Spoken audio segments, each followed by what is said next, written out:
Hey, welcome to the show. I am so excited for these next guests.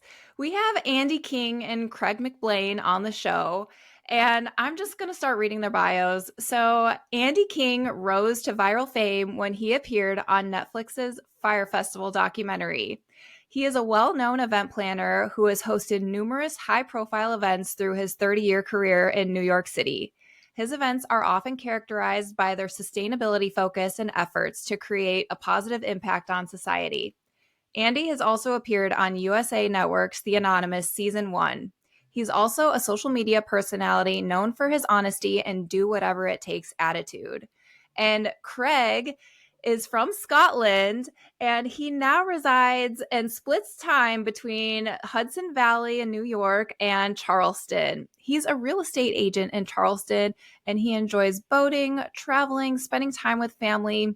He's a UFC fan, loves hiking, the beach, walking his dog Cooper, and cooking. So, welcome to the show. Thank you. Yes.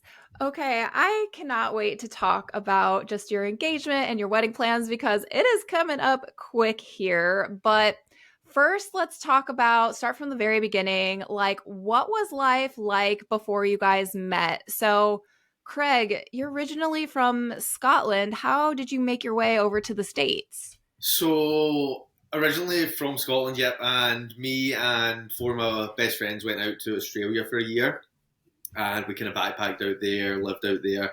Then on the way home, I stopped in at Hawaii, then stopped in at California, and then came to Philadelphia, and then back to Scotland after that. But when I was in California, I was in Los Angeles, in Venice Beach, California, and was at a bar, the waterfront and Venice Beach, and stumbled upon Andy. We were both at the same bar, and I was ordering a beer, and Andy was like, "Oh my god, where's your accent from?" So Oh, we kind of just chatted for a couple of minutes. At this point, I wasn't out. No one in the world knew I was gay. My family didn't know. No one knew. So wow. that was kind of the first meeting point. And then after that, I went back to Scotland, and then a few months later, I seen Andy on Netflix. I was, oh my god, I met this guy. No way. Oh So my gosh. so tried to slide into his DMs on Instagram, and they ghosted me. I tried to add him on Facebook, but he's got an account that he needs to add you. Very exclusive. So Yeah. I messaged him on the wonderful gay dating app LinkedIn. That was my last resort to Oh. get to. Um, and then I said to him I was coming back out to America in March of that year, and I was coming to California, and I'd love to take him out for lunch. I thought he lived in California at that point because we'd only had a brief interaction. And then I was actually on my way to Canada I had a visa there for 2 years. So then me and Andy got together in California. He was departing before I was getting there, and I said to him, "Would you ever extend your trip for a couple of days and I'll take you out for lunch?" And they Oh. said yes. We extended it for a couple of days, and that was kind of when we had our first official date. So that was a long version of how Wow. I ended up in America. Yes. So you can imagine, Yeah. it's funny because there it is, LinkedIn. It pops up on my phone. Craig McBlain from Ayrshire, Scotland wants to connect. I'm like, oh, okay, whatever. And bloop, and it came up and there was a message. So I read the message and it was very cute because it said, "You may not remember, we met a few months ago at lunchtime at this restaurant and you were ordering a glass of rosé. I had a beer and we chatted for 5 minutes. I think you're handsome. My family doesn't know I'm gay. Neither do any of my friends. I'm not out. Yeah. But I'm coming back through California and I'm hoping I can treat you to lunch. And um, if you think this is creepy, please delete this message immediately and don't tell anybody I wrote to you." And that was the message. It was hysterical. So I Wow. happened to be in LA at the time hosting the big pre-Oscar party in Beverly Hills, the Four Seasons. And so Wow. we met again and hit it off very well. And the next day he flew to New York with me to go to his first Broadway show, Kinky Boots. What? No way. Wow. And then the So had you following weekend, remembered him at that point, Andy? When you got the message, you were like, oh, yeah, it was yes, Craig. I would Yeah. Okay. have. And then at that point, you were able to like accept all his messages and be like, wow, he really was trying to get a hold of me, right? It's a little embarrassing for sure. I didn't understand social media at the time. It was a little overwhelming since my fame grew very quickly. So I didn't Yeah, for manage it sure. for sure. I know. So let's talk about that, Andy. So you have this extensive career just in events. And like you said, you're doing pre-Oscar parties and, hosting all of these amazing, events and putting together experiences for people. You got involved in Fyre Festival. Maybe can you give us just like a little brief rundown of what the experience was like, which I'm sure I'm probably asking you to like bring up past trauma, but maybe PTSD. just a little bit. Yeah, PTSD for sure. But yeah, maybe just give us a little bit of rundown of, the festival itself and then being involved in the documentary. I mean, the best way to approach it is I'd worked with Billy for a few years before, and I was in the board of a company that he had founded called Magnesis, and it was a black credit card for 20 somethings. And I became head of the marketing board, and I hosted probably 48 events for him for Wow. free in turn for some pretty major stock options in the company. And Wow. Okay. so I'd worked with them for a little bit, and I got to know Billy, and I felt like I was really helping, and I was acting as a good mentor.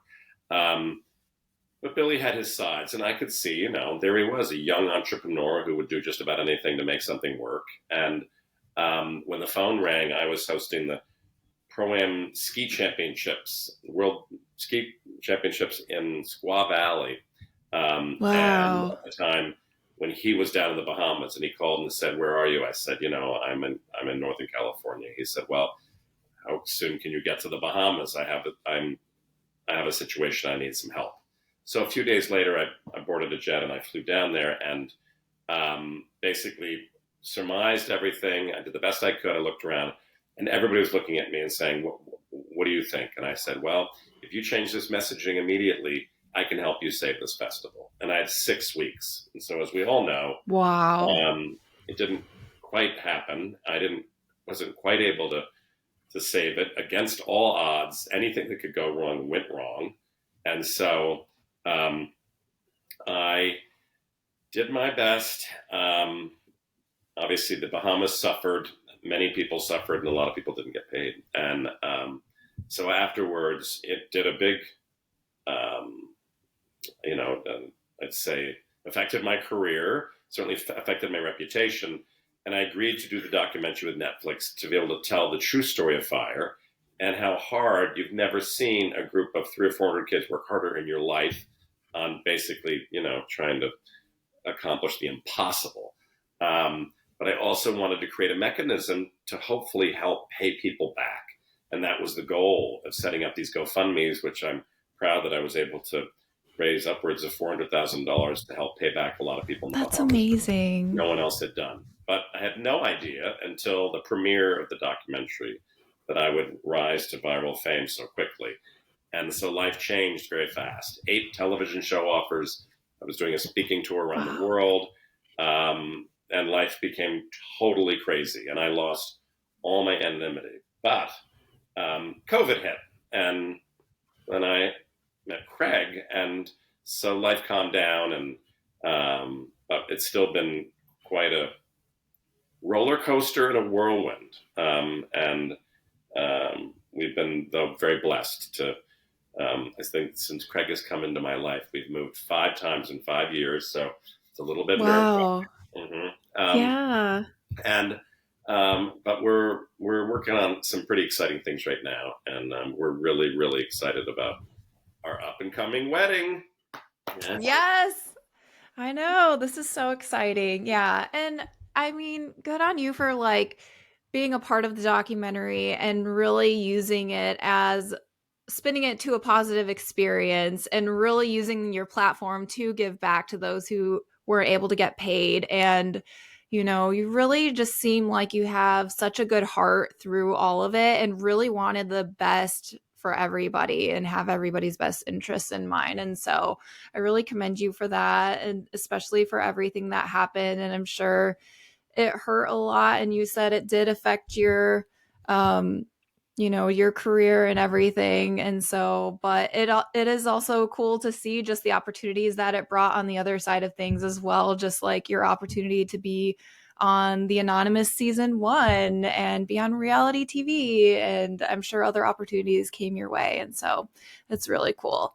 But we're here to talk about your wedding. So we heard how you guys met, and it was at the bar and the messages and everything going back and forth, and then going on a plane right then and just going straight to New York. Correct? Like, I mean, that's amazing. It was just like almost just seemed like a love at first sight sort of a thing, where it was like after your first date, you're like, this is it. So let's hop into how you guys got engaged. Mm. So we'd so we've been together for 6 years now. The first Wow. 7 months or so, I'd say we kind of kept it low because no one really knew on my side. So I'd flown home October of 2019 to tell my parents that I was gay and that I had a partner.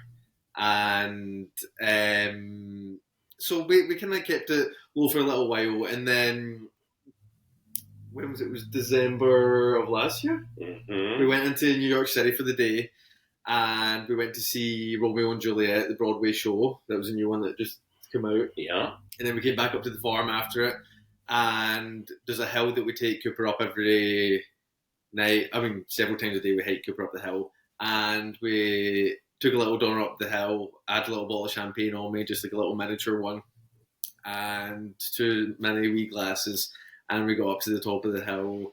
And we'd kind of been speaking about it for a little while, and then the timing just seemed perfect, and it was right, and there was a beautiful sunset in the back, and we just kind of decided it was time to do it, and we were ready. Right?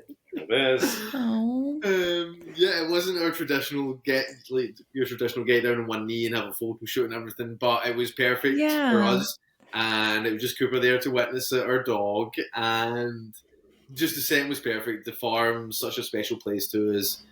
It's where we first this little town is where we first spent the first couple of years of our relationship together.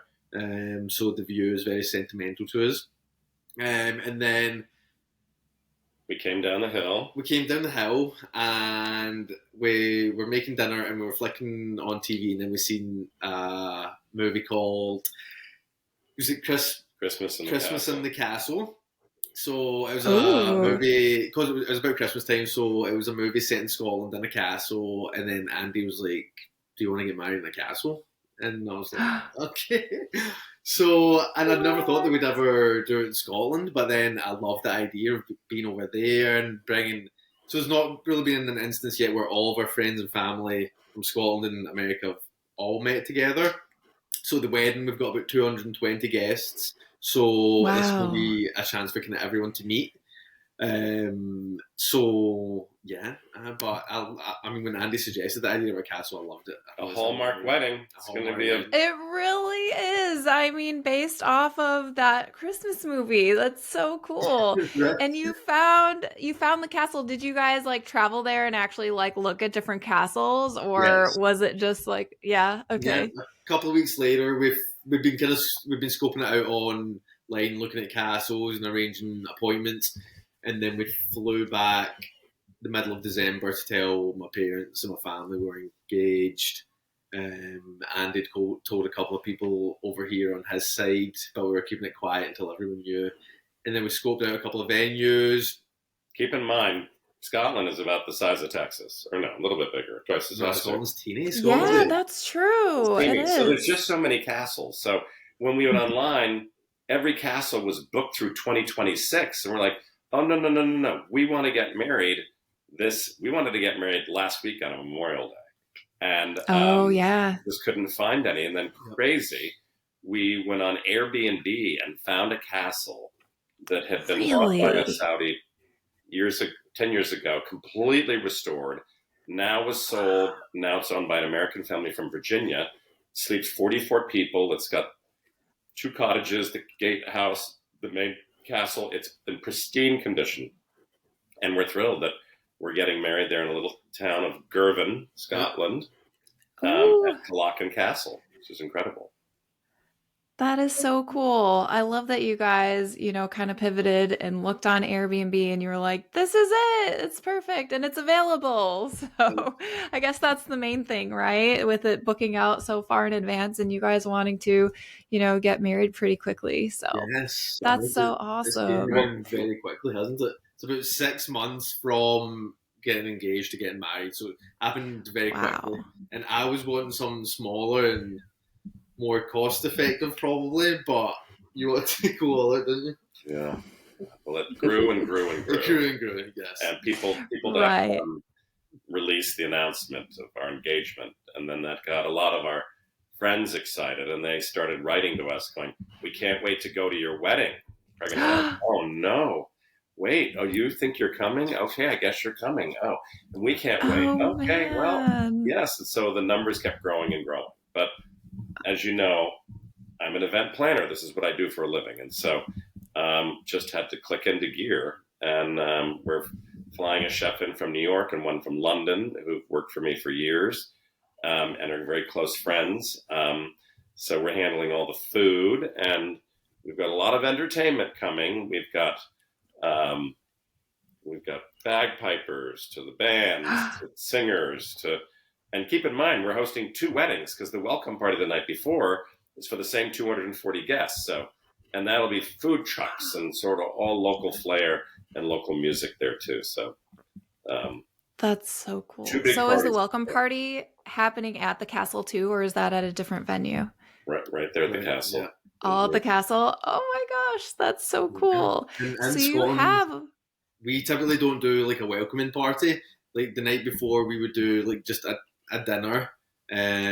But we decided we were doing a welcoming party, and my friend phoned me the next day. He's like, "Are you crazy?" He's like, "Everybody will be up. You're crazy. I was drinking all night the night before your wedding." And I was like, "I don't know, but in America they do a welcome party the night before, so we just need to control everyone." Well, it's being a destination wedding, as you can imagine.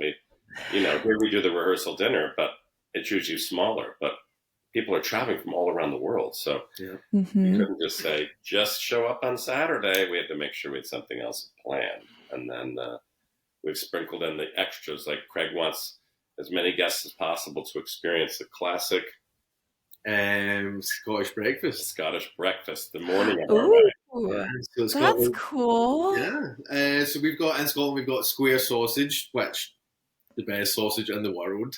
And you have it with potato scones, and you have your beans, mushrooms, bacon, links, roasted tomatoes, pancakes, kind of everything. It's nice and greasy, and it's sort of here for the day. Perfect. That's so cool that you guys are like really giving your guests like that Scottish breakfast experience like the day of your wedding too, especially for those coming from the US who maybe have not experienced that before. So I think that'll be really cool, and just like really digging into like your culture, Craig, and just like giving everybody that experience. We're encouraging as many male guests to wear kilts as possible. So they're cool. Down the heritage, seeing if they can rent the tartan that their family clan used to wear. So I think people are enjoying doing it, and we're putting as many kind of Scottish twists on it as possible. Like one of the food trucks is a pizza food truck, and they're going to be serving haggis pizza. So cool. I don't know. We're just going to have fun with it. Right, to create that experience, because there are over 100 Americans coming in. So wow, we want them to really, and it's a quick. Many of them are flying in on Thursday and leaving on Monday morning. So it's just Friday, Saturday, Sunday, and they're out. We wanted to try to create as much authenticity as possible. Many of the guests have now decided to make it a trip where they're going to be traveling up to northern Scotland, to Inverness and Isle of Skye. They're making a big trip of it so they can go hiking and really see the country. But for a lot of our friends that have busy careers, they're flying in and flying out pretty quickly. So what we could Wow. accomplish at that castle, we're doing the best we can to make it pretty much Scottish. Yeah, Mm-hmm. yeah, we're doing good. Yeah, definitely. That's so cool. So you mentioned attire and that a lot of your guests may be coming with their like traditional family kilts. What's attire going to be like for both of you? So we originally I had envisioned us both wearing kilts, but I think eventually we decided I was going to wear a kilt, and the kind of traditional Scottish thing to do is to wear your mother's tartan. So my mother is in the Hogg clan, HOGG.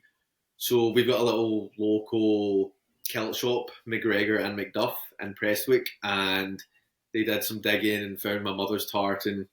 So I got a kilt made in the tartan, and they made Andy the matching trousers in the tartan, didn't they? Trousers. But then when we went into the store, the shop to have everything fitted, and I went in and they said, "Are you going to be wearing a kilt too?" And I said, "No, I'd like to wear matching pants." Now, of course, keep in mind in Scotland, pants are underwear, and so I think they thought I was a little bit. That's so funny. Well, that's nice. He's going to be wearing underwear and he's going to wear a kilt. I'm like, oh, no, no, no, no. Greg's like, Andy, they're called trews. Short for Oh, trousers. trues. You're wearing Okay, trews. trousers. And my trousers will be matching Yes. Greg's kilt, which is pretty cool. Yeah. That is really cool. That's going to look really And the great fact just that in your photos and everything. we have almost 50 pals or more Who are going to be wearing kilts. who are all going to be wearing kilts. A lot of our American Cool. friends we've established a great relationship with the company that's making our kilts and shoes, and they also have a rental division. And so you can call, and they have 18 different tartans available. They'll find one closest to your family clan, and so a lot of our American friends have found that a grandmother was Scottish, or a grandfather was Scottish, or the mother was half Scottish, and they've done some research, as Greg said, to find out like who was their family, what was the family name, what's the clan, what's the tartan appropriate for that. So I think a lot of the guests are kind of having fun. And of course, what the women are all going to be wearing. Fascinators, Yeah, the hats. Diana, That'll be and so cool. I'm dating myself. Poor Diana's been dead since 1996, but we've got Meghan Markle and Kate, to wear that wonderful hats, which we've been very happy to hear that Etsy has quite a selection of fascinators. So all the female guests are going to be wearing them, which is fun.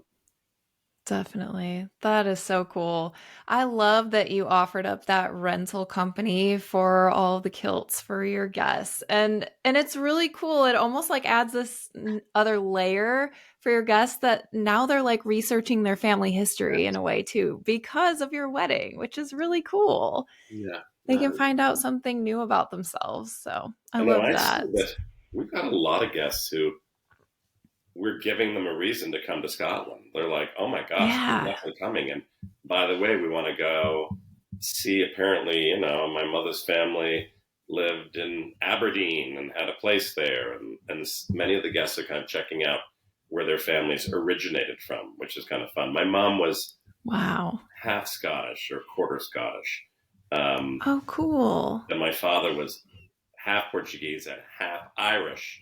And so my oldest brother, John, did all the research to find that the kilt that we're going to be wearing is more Irish descent from the McGregor clan, which I guess is close to the King family clan. I don't know. But they've all had a lot of fun doing research, which is kind of cool. That added that extra layer of sort of making a destination wedding a little more special, Yeah. For sure. I love that so much. So, Andy, I know a lot of your events are really focused on sustainability. Are you incorporating any sustainability efforts into your wedding? Yes. Funny you bring that up.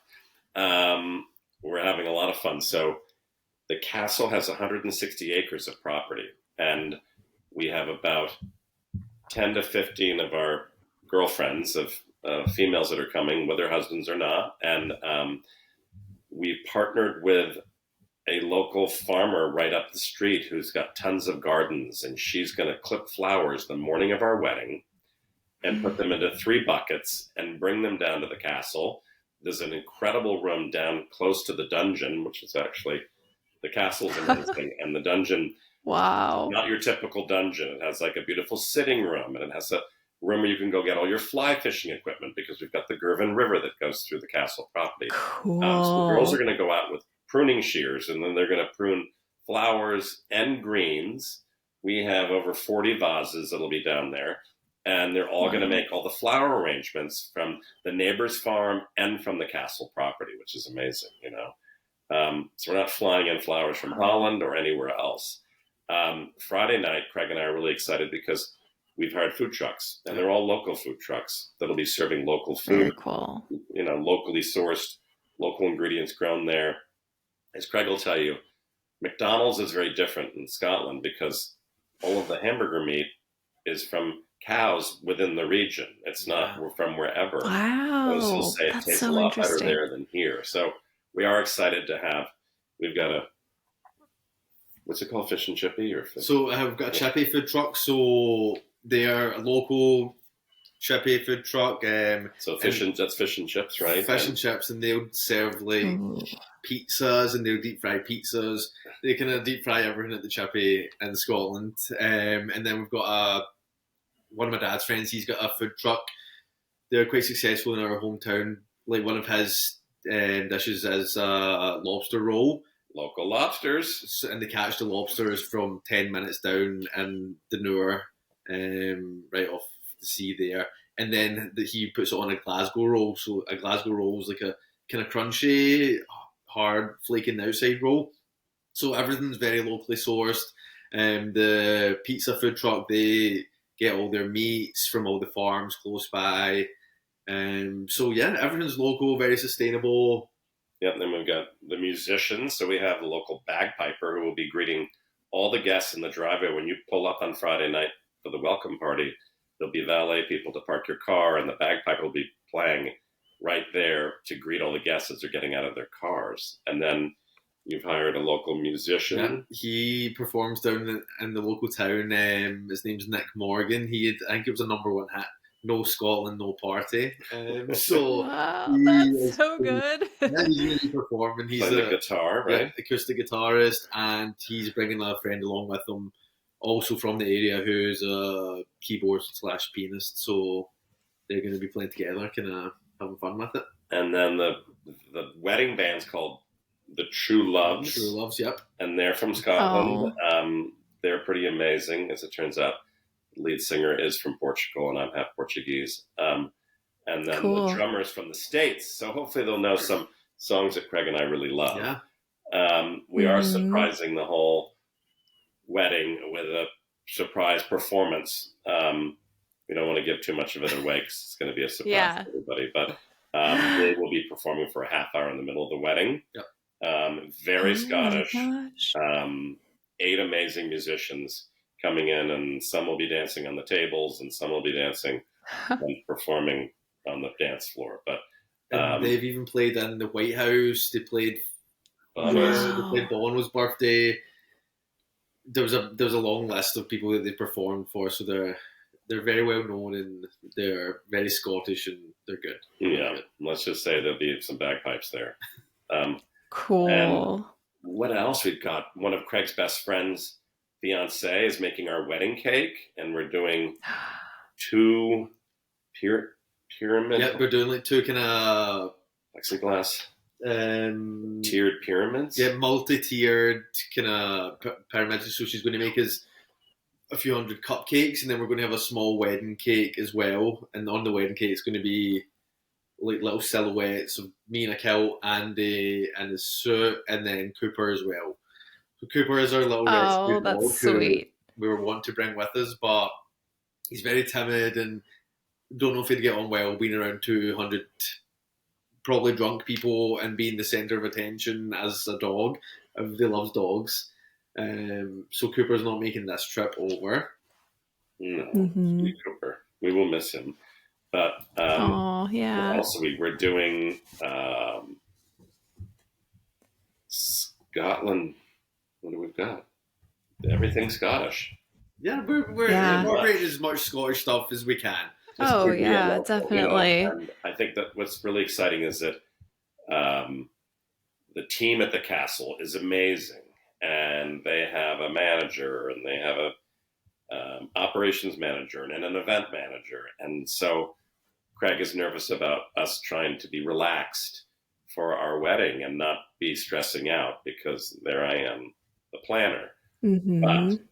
that I said to them, I'll tell you what, we would work really well if you guys would produce a run of show and a timeline of exactly what's going to be taking place. Craig and I land on Tuesday morning, and we fly out Monday morning after the wedding to go to Paris for our honeymoon. And so they have Wow. covered everything from when every delivery is coming in and when guests arrive and where they're staying and what room they're going in and when things are going to be served and when staff comes and staff goes and where the valet will be and where security is going to be and how to get into the gates and blah, blah, blah. So it's amazing. So we feel pretty calm. The staff at the castle have been amazing.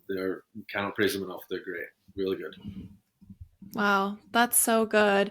I know I was going to ask you too, Andy, since you are an event planner, is it going to be hard for you to sit back and enjoy your day without wanting to step in and, do logistics or, help with other things? Very. Yeah, I I'd think we're imagine. feeling really good about it because Clinton, our main event manager, is very organized to a point where he can also act as a toastmaster because you can imagine Americans love to give toasts. And so Yeah. we need to control that because Craig and I feel like nothing will kill a fun time quicker than 100 people getting up and talking for 15 minutes each. It just won't work. So Clinton's going So to help true. control that, which is good. And Good. he's also going to be really watching carefully of when all the musicians are coming on and going off and when this person starts and this person stops and when the food is coming out and when the hors d'oeuvres stop and when the bars open and close. And I mean, it's really his. And those are the kinds of things that I'll be constantly watching. We'll have a few people we're assigning that will be Mm-hmm. helping to be eyes and ears so that Craig and I will be focused on ourselves and our guests and not be going, oh my gosh, it looks as though the Tenants tent has a long line. Craig's favorite beer is Mm-hmm. Tenants beer. So we have a tent Oh, coming cool. from Tenants with a big keg Cool. machines and somebody who's going to be the professional Yeah, pourer of the pints. he pours perfect pints every time, apparently. So Ooh, you found the guy to do it. I love that. yes. I'll find it off when we go out for a beer. Like it just looks like a pint of apple juice. Where in Scotland you need to have your little head of throw off at the top, Yeah. or they'll send it back every time. So yeah, Mm-hmm. we've got a professional pint pourer there. We're also going to have Cool. Buckfast on every table. So that's a tonic wine made in Scotland. No, sorry, made in England, but it's drank more in Scotland. So it's got a lot of caffeine in it. I think it's equivalent to 12 cups of coffee worth of caffeine. Oh So my gosh. we're encouraging all guests to drink that. And We'll try it, not to drink too much. All of Craig's friends will Yeah, take it. right. They all took a That could be a bottle lot of before they a go lot of out caffeine. anyway. But we elderly Yeah. people could not possibly do that. We would have a heart attack. But it's a Mm-hmm. fun tradition. It's cute, and I'm sure that they'll all be partaking in the Buckfast. Oh yeah, that's so cool. It sounds like your experience is just going to be seriously amazing. Like next level just with all the different things that you have going on as far as the food, the traditions, the floral clippings, like everything is just like so unique and really cool and I think your guests are just going to have an amazing time. Like it just sounds like a dream. So, bravo for you guys for planning this in only 6 months, too. I mean, it's amazing that you've been able to pull this off. So, congratulations. It's awesome. Well, we've got a I good team across the pond too, so it's been very helpful. Yeah, that helps for sure. Having a good team behind you. And then, yeah, something that I like to ask all of the guests on the podcast is do you have any advice for other couples who are engaged right now? Oh gosh, well they probably won't want to use us as an example. Keep it small. Give yourself plenty of Yeah, time keep it to small. plan. No. Hmm. I think, you know what, just getting some of your most special friends and family together is so important, but you got to remember to try to be present. Craig keeps saying, Andy, we just have to try to stick together all day long. Yeah. And we need to just be present, right? Because this is our magical day, our magical weekend. Yeah, And I read something online, like, just make sure you spend the day together. You two are there. This is your day together, so make sure you spend it. Like, if you've got 200 people and you're spending 2 minutes talking to each person, like, I don't know how that's 6 or 7 hours worth of talking time. So I think you need to be with your other half on the day, but also share the day with your friends and family who've came from all over the world to celebrate it with you. Hmm. Yeah, that's so true. I think that's really good advice to spend the day together. And, it's like you guys spent all this time planning all these details and things and traveling back and forth. And it's like it all culminates to this moment. And for you guys to spend it together and make sure you're side by side, I think is really good advice. Um, okay, so Andy, I hear there may be rumors that another Fyre Festival could be happening. Can you give us any details on that? Will you be involved? well, let's say that I did work with Billy about a year and a half ago, trying to get him to Okay. focus on empathy and paying people back. And I thought I was becoming successful, but he sort of spun out and began planning the first Fyre Festival, the next one, Fyre 2, in Isla de Harris, which is a small island off of Mexico. But as it turned out, a lot of reporters flew in and interviewed people, et cetera, only to find that nobody knew about it. He hadn't pulled any permits, and nothing was really, even though he kept posting saying that's what was going to be happening, it really wasn't. And then he moved it to Playa del Carmen, where ABC became fixated, and I was in communication with them and the Wall Street Journal and the New York Times. He held a press conference, but once again, he hadn't pulled any permits to have a music festival, and no government officials were aware of anything that was going on. But he kept sending his traditional screenshots out on Instagram saying, here's the meetings I've had, here's what's happening. Um, Only a Hmm. few weeks later, this is probably a month ago, to find out that that's not happening either. And then he made a big announcement that he was putting the brand up for sale. So the Fyre brand Really? is for sale. Who's going to buy it? I don't know. He owes $30 million. He owes a lot of people a lot of money, and he's broken a lot of promises. Um, I mean, I've always commended young people who have dreams and who have visions, and I always support startups. I always support people with new, fresh ideas. But when you start harming other people along the way, it's probably not the right thing. And after spending 4 years in prison, I was hoping that he would come out with a slightly different outlook and potentially focusing on paying everybody back and doing the right thing. But that doesn't seem to be happening. Um, the most exciting news, which we're not, um, it won't go public until right after the wedding, is that I'm writing the first book about the true story of Fyre. Which is going to be Awesome. pretty cool. Wow. And Congratulations. That's awesome. it'll go out to the publishers right after our wedding. As you may know, people.com is doing a feature in our wedding, Yeah. which will probably then translate over to the Daily Mail in the UK. We're hoping to be featured also in a couple gay publications like Out.com, our magazine. Out Magazine, and then the other one, Outsider, Outsider. to try to inspire gay marriages. We're also trying to be a positive influence to people that are in an intergenerational relationship. Greg and I are only 33 years Yeah. apart. I am a little bit older than his mom and dad. You know, there are the little challenges here and there, but it's exciting, and we're trying to say to people, you know, what do you Yeah. always say? Age is It's just just a number. age is just a Uh-huh. number, and Yeah, so we're totally. trying to accomplish these things with the wedding to try to say to people, hey, because as you know, it's a difficult time right now, especially in our country, Hmm. for women's rights and for gay rights and for the LGBTQ community, and we're trying to demonstrate to people that stand tall and stick to your beliefs. Um, so we're grateful that people.com is going to feature the wedding, and that shortly after that there'll be an announcement about the book on fire, which is going to be very cool. Yeah. Oh, that's so cool. Yes. Oh, so many exciting things coming up. The book, the wedding, and just, having your stance out there and to just be a positive influence for others, no matter what they're going through, Yep. just through these different outlets and, through your wedding with all the family history and things like that.